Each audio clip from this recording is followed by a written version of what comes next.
Apa kabar teman-teman semua? Ketemu lagi dengan gua Andres Kawali. Kali ini ya saya kembali membahas suatu hal yang sifatnya lumayan penting sekaligus serius ya. Saya bersyukur kali ini saya bisa bahas tentang pajak. Tentunya bukan pajak jadian, tapi pajak atau kewajiban kita kepada negara. Nah, untuk ngebahas biar kita bisa nelanjangin pembahasan kita kali ini, saya sudah memilih orang yang tepat, expert di bidangnya ya. Kali ini perkenalkan, namamu siapa barangkali teman-teman pada nggak tahu ya. Oke, langsung saja, nama saya Isto. Dibilang expert di pajak, sebenarnya kalau dibilang expert ya enggak banget sih, karena saya nggak punya pengalaman latar belakang pajak yang kuliah pajak ataupun bekerja di kantor pajak. Tapi setidaknya saya pernah bekerja di kantor akuntan, terus juga saya bekerja juga di beberapa perusahaan sebagai tax finance gitu. Jadi ya sedikit tidaknya tahu paham dengan pajak gitu. Kurang lebih gitu. Sebelum kita masuk ke grid point-nya, saya pengen tahu alasan you boleh dibilang terjebak di dunia pajak, atau lu memilih dunia pajak itu kapan dan apa alasannya gitu. Ya, betul. Kalau dibilang terjebak, sebenarnya saya terjebak sih dengan pajak. Karena apa? Berbicara soal pajak ini langsung terdengar di kuping-kuping orang awam itu, wow, ini hal yang menakutkan gitu. Hal yang sangat-sangat serius banget nih gitu kan. Jadi saya coba masuk di sana, saya seperti merasa masuk di dunia yang baru gitu. Wah, ini kayaknya dunia yang elegan nih. Berbuat salah sedikit aja nih kayaknya saya bakalan di penjara nih gitu. Jadi akhirnya, tapi setelah saya ikutin alurnya, wow, ini sesuatu yang menarik sekali gitu. Ternyata dampak pajak itu sendiri sebenarnya kalau kita lakukan dengan baik sangat besar, dan itu yang menarik saya secara pribadi. Akhirnya saya masuk untuk lebih mengenal pajak lebih dalam lagi gitu. Dan pada akhirnya sekarang you merasa enjoy dengan dunia yang berkecimpung, yang berhubungan dengan pajak, atau memang bukan lagi sekedar kamu enjoy, tapi kamu sudah mempunyai tujuan yang lebih besar nggak dari apa yang kamu pilih sekarang, yaitu pajak itu sendiri? Wow, menarik nih. Ini kayak seolah-olah sekalian promo jadinya. Cuman nanti takutnya ini jadi kemakan omongan sendiri. Cuman begini nih. Kalau dibilang saya apakah ini udah menjadi tertarik banget, udah sangat-sangat tertarik gitu. Apakah ada planning yang besar? Apakah ini sudah seperti kolam tempat berenang kurang lebih kayak gitu ya? Saya pastikan itu pasti gitu. Cuman kalau untuk planning jangka panjang di pajak ini sendiri, saya pengen sih gitu mengedukasi teman-teman yang khususnya anak-anak muda yang mungkin sudah bekerja ataupun juga yang sedang menjalani bisnis ya. Saya pengen mengedukasi soal pajak supaya pajak itu bukan sesuatu hal yang ditakutin gitu, tetapi seperti sebuah kewajiban yang harus kamu lakukan gitu, kurang lebih gitu. Dan ada pasal-pasal dan hal-hal pajak yang memang yang patut kita harus lakukan dan patut kita harus penuhi di negara ini gitu. Ya, pajak adalah kewajiban, artinya sangat punya korelasi sebagai negara demokrasi yang negara mengizinkan kita untuk bebas berekspresi ya. Artinya yang perlu digarisbawahi di sini adalah kita boleh menyudutkan pemerintah atau mengkritisi pemerintah, tapi setelah kita memenuhi kewajiban kita, yaitu bayar pajak. Nah, kurang lebih itu. Sekarang sebelum kita masuk ke grid point-nya, kita ada sponsor. Sayang kalau kita saya paling senang yang namanya sponsor biasanya sesuatu yang sayang kalau kita nggak promosiin ya. Masalahnya kita udah kerjasama, mudah-mudahan kerjasama kita ini jangka panjang. Dari agak susah nih namanya Korea apa Indonesia sih?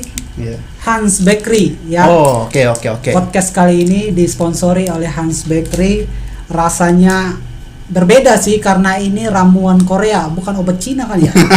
Ramuan Korea ya. Biasanya yang menarik obat Cina ya. Iya, dilihat kan klinik Taufang atau apa saya lupa. Nah, nanti kita akan taruh linknya di bawah, barangkali teman-teman mau order ya.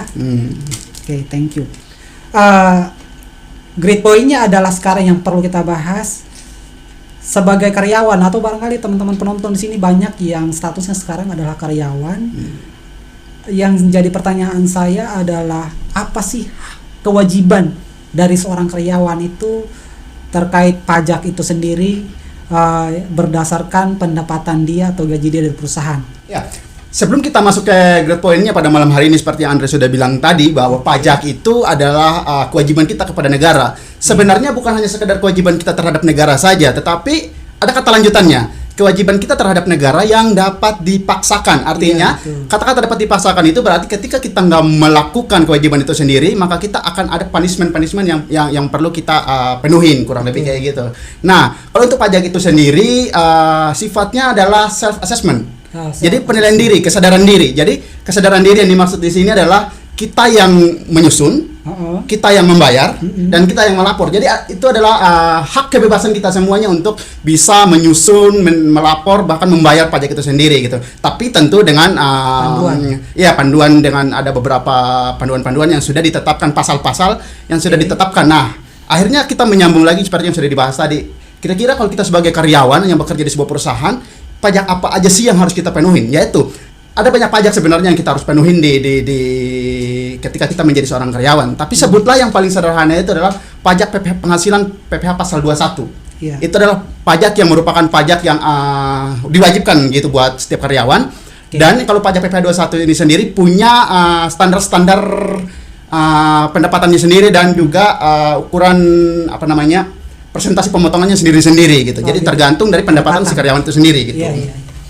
Gitu kurang lebih kayak gitu kalau untuk kemudian dari PPh pasal 21 itu nanti maka jadilah PPh 25 pajak tahunan si karyawan itu sendiri gitu. Nah, kalau untuk PPh 21 ini sifatnya, kalau teman-teman bertanya sifatnya gimana sih, mungkin ada teman-teman yang kerja di suatu perusahaan terus tiba-tiba ada yang pajaknya gajinya langsung dipotong pajak. Terus ada juga yang nggak dipotong pajak, bahkan gajinya justru yang dipotong oleh perusahaan. Nah, itu sebenarnya tergantung kesepakatan teman-teman di awal pas interview. Pendapatanmu ini adalah full udah termasuk pajak atau belum gitu. Jadi jangan sampai wah kacau nih perusahaan saya nih. Nah, itu makanya gunanya supaya kita baca kontrak dengan teliti gitu. Kurang lebih gitu sih kalau untuk PPh 21. Oke, kalau untuk presentasi pajak tadi mungkin teman-teman penonton masih belum terlalu nangkap kali ya. Lebih jelasnya lagi kira-kira katakanlah sekarang gaji di Jakarta itu UMP ya? Iya, UMP sama UMR. UMR di Jakarta sekarang itu 4,2 ya? Iya, kalau UMR-nya ada 4,2. Nah, kira-kira itu kewajiban dari seorang karyawan ketika dia gajinya 4,2, kewajiban dia terhadap negara itu berapa persen? Oh, oke. Ini menarik juga, saya selama beberapa berteman juga, banyak juga teman-teman yang tahu karena latar belakang saya adalah kerja di pajak. Ada beberapa teman-teman juga yang bertanya, yang kerja di sebuah perusahaan, pertanyaannya begini. Sebenarnya minimum gaji kita berapa sih yang sehingga kita harus bayar pajak? Betul. Karena di perusahaan saya gaji saya katakanlah cuma 3,8 tapi kok saya dipotong PPh 21. Gaji saya 4,2 kok dipotong PPh 21. Atau mungkin saya terima gajinya 3,5 kok tapi dilapornya di BPJS kok 4,2. Apakah perusahaan lagi main-mainkan saya? Nah, ini pertanyaan yang sering sekali saya dapatkan, dan pada video kali ini saya mau belajar bareng sama teman-teman. Sesungguhnya pajak itu PPh 21 sendiri itu minimum gaji yang kita terima itu sehingga kita nanti bisa dikenakan tarif pajak itu 60 juta ke atas. Jadi di penghasilan di bawah 60 juta itu tidak termasuk objek pajak. Gitu, tidak termasuk objek pajak. Jadi kalau teman-teman melapor pajak biasanya di SPT tahunan ada 3 pilihan. Pilihan yang pertama itu yang penghasilannya di bawah 60 juta, biasanya itu 170 SS. Itu tidak perlu atau tidak diwajibkan untuk harus lapor. Tapi kalau mau lapor oke, kalau nggak lapor pun juga nggak apa-apa kalau penghasilannya di bawah 60 juta per tahun. Oke, saya akan menjawab pertanyaannya. Kalau kita sebagai karyawan atau kita bekerja di sebuah perusahaan, apakah kita diwajibkan untuk bayar pajak atau pajak apa aja yang perlu kita bayar kalau ketika kita jadi karyawan gitu ya. Sebenarnya pajak yang kita bayar ketika kita menjadi karyawan itu ada yang namanya PPh 21. PPh 21 ini sendiri itu bersifat bisa dipotong oleh perusahaan atau bisa dipotong dari pendapatan kita sendiri, tergantung dari kontrak perusahaan dengan kita di awal gitu. Nah, itu nanti ada perhitungannya sendiri. Nah, yang menariknya adalah di perhitungannya itu sendiri. Banyak sekali teman-teman juga yang kebetulan ada beberapa teman-teman yang tahu bahwa saya latar belakangnya itu bekerja di pajak. Kemudian mereka bertanya, sebenarnya ukuran gaji saya yang sekarang ini sebenarnya udah bisa dipotong pajak atau belum sih? Contoh katakanlah ada yang gajinya 3,5, ada yang gajinya 5 juta, ada yang gajinya mungkin 15 juta. Apakah gaji saya pas buat bayar pajak? Sering kali yang seperti itu. Nah, sederhananya adalah begini. Pajak itu ada yang namanya PTKP. PTKP itu adalah penghasilan tidak kena pajak. Penghasilan tidak kena pajak itu sendiri kalau untuk tahun beberapa 3 tahun terakhir atau kurang lebih 3 sampai 4 tahun terakhir ini itu di angka 54 juta. Jadi artinya ada pendapatan kita yang penghasilannya 54 juta per tahun, itu berarti dia tidak perlu membayar pajak karena dilindungi oleh PTKP sendiri tuh, penghasilan tidak kena pajak. Kemudian hitungannya adalah ada yang lagi yang dia sebagai karyawan, dia sudah menikah dan punya anak satu. Itu punya hitungan sendiri lagi. Jadi ada yang namanya TK. Kalau untuk perempuan biasanya TK 0. TK 0 itu sendiri namanya tidak kawin 0 dan gitu ya. Kalau untuk perempuan mau anaknya 1, mau anaknya sampai 10 pun tetap hitungannya dia adalah ada di rumus TK 0 gitu. Kemudian ketika dia punya anak 1 atau dia ada suami. Terus suami kemudian dia punya anak 3. Itu namanya K3. Kepala keluarga yang punya anak 3. Nah, kalau anaknya 4, 5 atau sampai 10 gimana? Enggak. Sebenarnya batas maksimal 3. untuk ditanggung oleh negara pajaknya itu atau yang termasuk pendapatan yang tidak kena pajak itu hanya batas K3. Kurang lebih kayak gitu. Jadi perhitungannya gimana kalau K1? Kok ribet banget sih TK 0, K1, TK1 ada segala macam gitu ya. Ada lagi yang hitungannya nanti. Kalau saya janda gimana? Saya janda punya anak 1. Saya sebagai kepala keluarga gimana? Itu punya hitungannya sendiri adalah TK1, TK2 gitu. Jadi tapi sederhananya gini, saya rasa yang nonton Andres Channel ini kemungkinan masih kebanyakan anak muda kali ya. Anak muda yang baru bekerja kemudian udah pusing lah dengan TK1, TK2. Sederhananya teman-teman yang belum menikah tapi bekerja itu hitungan kasarnya itu begini. Ketika gaji teman-teman di atas 5,4 juta per tahun, itu teman-teman wajib untuk bayar yang namanya PPh 21. Gitu. Sederhananya itu aja. Kalau penghasilan saya di atas 54 juta gimana? Ya itu. Pokoknya hitungannya di atas 5,4 juta atau di atas 54 juta per tahun, itu udah pasti karena yang namanya tarif pajak.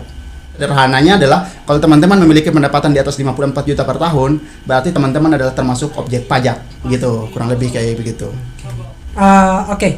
Berarti kalau saya simpulkan gaji karyawan yang kisarannya 3 juta itu berarti enjoy ya? Yes. Gak ada masalah.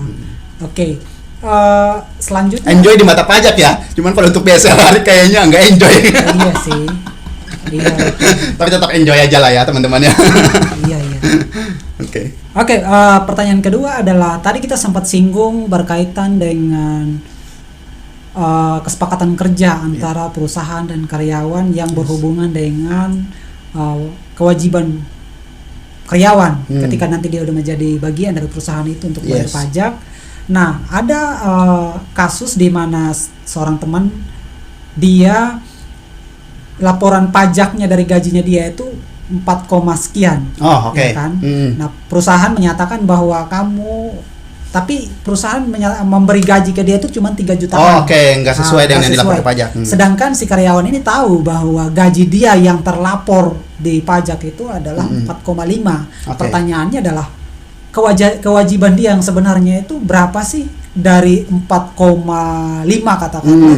Apakah kewajiban dia menjadi 1 juta sehingga dia cuma dapat 3,5 atau di sini memang ada indikasi penipuan atau penggelapan atau cheating dari perusahaan itu sendiri. Nah, lebih gimana? Iya, waduh ini pertanyaannya cukup berat ya karena saya pun juga bekerja di sebuah perusahaan tapi sedikit tahu ini ya. Sedikit tahu. Artinya bukan di perusahaan saya sekarang tapi di perusahaan yang karena saya sebagai akuntan dulu kerja di kantor akuntan jadi udah tahu sih sebenarnya ini permainan-permainan yang memang udah kelas kakap banget. Menariknya gini, itu perusahaan sebenarnya karyawannya gajinya 3,5, tetapi dia melapor ke pajak gajinya 4,2.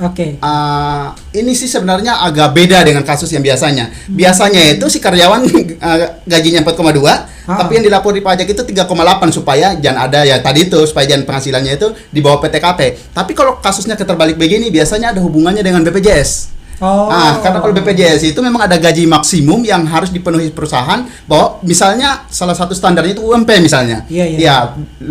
Perusahaan itu bisa ngikutin atau daftarin karyawannya sebagai anggota BPJS gitu ya karena sekarang memang itu adalah fasilitas dari perusahaan untuk diwajibkan oleh negara lewat perusahaan untuk karyawannya jadi memang udah ada standarnya akhirnya gajinya seolah terimanya segini padahal sebenarnya pada realnya segini. Nah pertanyaannya terus saya sebagai karyawan saya harus berbuat apa? siapa yang dirugikan? Siapa yang dirugikan? Atau siapa yang harus bertanggung jawab dengan kejadian ini? Apakah saya yang harus protes gimana dengan perusahaan atau enggak gitu ya? Iya. Kalau dibilang apakah kamu punya hak untuk protes? Ya pasti dong gitu. Karena itu udah sangat-sangat melanggar peraturan, karena gaji kamu 3,5 tapi kamu seolah-olah dilaporan 4,2. Wah, 800-nya jangan-jangan nih indikasinya gimana? Nah, ini memang saya nggak bisa bilang bahwa ini adalah indikasinya penipuan, tapi teman-teman sendiri menilai lah. Kira-kira gaji 4,2 terus nerimanya 3,5, yang lainnya nggak mungkin dong biaya pajak sampai 700.000. Padahal kan tadi lu udah jelasin bahwa kewajiban pajak dengan gaji di bawah 4,5 itu mestinya nggak punya kewajiban sebesar itu kan? Iya, betul. Kalaupun misalnya si karyawan dibebankan biaya BPJS tidak juga sebesar 700 atau sampai 1 juta gitu. Karena kalau gajinya dia 4.500.000 itu benar-benar menuhin PTKP dong. Kalau 4.500.000 itu kan kali 10 aja udah 45 juta ditambah 9 juta berarti 54 juta. Iya. Harusnya dia nggak termasuk objek pajak. Ya, ini memang yang jadi sangat banyak sekali kasus-kasus di luar. Akhirnya cuman gini. Ini juga sebenarnya sih sebagai seorang yang udah lama berkecimpung di dunia pajak, saya sedikit membela juga dari sisi perusahaan. Sisi perusahaannya. Okay. Sisi perusahaannya, karena saya tahu hitungan-hitungan pajak itu sendiri itu terlalu kalau mungkin ada salah satu aparatur negara yang nonton video ini, semoga gitu ya. Semoga kalau nanti suatu saat bisa menonton video ini. Amin. Saya adalah orang yang sangat-sangat setuju dengan keputusan terbaru untuk mengurangi nilai pajak atau mengurangi persentase pembayaran pajak yang tadinya 25%, kemudian sekarang ada yang namanya Ibu Sri Mulyani kemarin sudah mencetuskan di daerah pandemi kita akan turunkan 20%. Moga-moga jangan cuma di daerah pandemi aja, tapi secara seterusnya gitu. Nah, kemudian ada juga yang tadinya PPh final 1% akhirnya diturunin 0,5%. Jadi artinya negara juga udah tahu sebenarnya permainan-permainan seperti ini. Jadi kalau bilang hak saya harus nuntut kemana, ya pilihan yang tepat mungkin kalau untuk berhubungan karyawan mungkin depnaker kali ya, kalau untuk berhubungan sama kewajiban gaji begitu. Gimana sih? Kalau untuk pajak sendiri sebenarnya nggak ada hubungannya sih tentang hak saya kayak gimana kalau untuk di dunia pajaknya sendiri, tapi mungkin teman-teman bisa ke depnaker aja kali gitu. Kalau untuk ini kita juga punya teman yang orang buruh itu. Oh iya ini juga salah satu ya, ini tapi nggak mendidik sih sebenarnya, cuma salah satu cara karyawan itu alternatif pilihan yang mungkin nomor kesekian akhirnya bergabung sama buruh, yang kemudian ketika kewajibannya nggak dipenuhi sama perusahaan, hobinya adalah pakai si gagah merah gitu. Penting bagi hasil. Tapi karena ini adalah channel kita yang edukasi ya, harapannya adalah teman-teman tetap penuhin apa yang menjadi kewajiban teman-teman sebagai objek pajak, yaitu sebagai orang yang harus membayar pajak. Kalau teman-teman juga ada yang menjalani bisnis atau memiliki pendapatan yang di luar pendapatan teman-teman, di gaji misalnya. Gaji saya kan misalnya 54 juta mentok, tapi teman-teman punya bisnis online misalnya, ada pendapatan di luar pajak. Itu adalah pendapatan tambahan. Itu juga teman-teman harus wajib bayar pajak. Karena tadi yang udah kita bahas di awal tadi, ada banyak orang yang jago komentar tentang negeri ini. Ada banyak orang-orang yang jago sekali menyudutkan pemerintah di Indonesia ini. Padahal sebenarnya apa yang menjadi kewajiban dia, salah satunya pajak sebagai pendapatan terbesar negara yang memang mendukung anggaran belanja negara adalah pajak pun nggak dipenuhin gitu. Jadi saya percaya teman-teman yang ngikutin channel ini di Andres Kawali channel ini, podcast ini, ada teman-teman yang pintar yang mau bayar pajak sih kurang tepatnya gitu, dan kurang-kurangin mengkritisi negara. Mantap. Kurang lebih gitu aja sih. Oke, karena saya pikir grade poinnya dari 2 poin ini saya sih udah tersampaikan, udah paham gitu ya. Mudah-mudahan buat teman-teman penonton juga sekarang menjadi jawaban ketika apa sih kewajiban kamu yang harus kamu bayar kepada negara ketika penghasilan kamu di atas 4,5 juta. Iya. Sekarang mudah-mudahan teman juga bisa memahaminya. Terus juga yang kedua tadi kita bahas soal gimana kalau ada indikasi perusahaan ada cheating di sini gitu ya, karena potongan, kalaupun itu alasannya potongan untuk pajak atau BPJS sangat nggak masuk akal. Nah, saran dari kita ya cuman supaya teman-teman bisa menyelesaikan secara internal. Iya, betul. Bisa juga dengan cara lain, yaitu penyelesaian hubungan industrial gitu Iya, ya. betul. Atau juga bisa dengan cara yang alternatif yang kita bilang tadi, buruh ya, kerahkan buruh. Tapi kita nggak menyarankan ke Sayang sana. sekali bulan Mei udah lewat ya. Tetap kalau bisa dikomunikasikan secara internal Iya, dulu, betul. kembali lagi ke peraturan perusahaan, Iya, kontrak betul. kerjanya seperti apa. Mudah-mudahan teman-teman semua dapat solusi yang terbaik untuk pekerjaannya. Kurang lebih itu, mudah-mudahan bermanfaat. Thank you. Oh, jos. Oke, mantap. Ciri khasnya ya.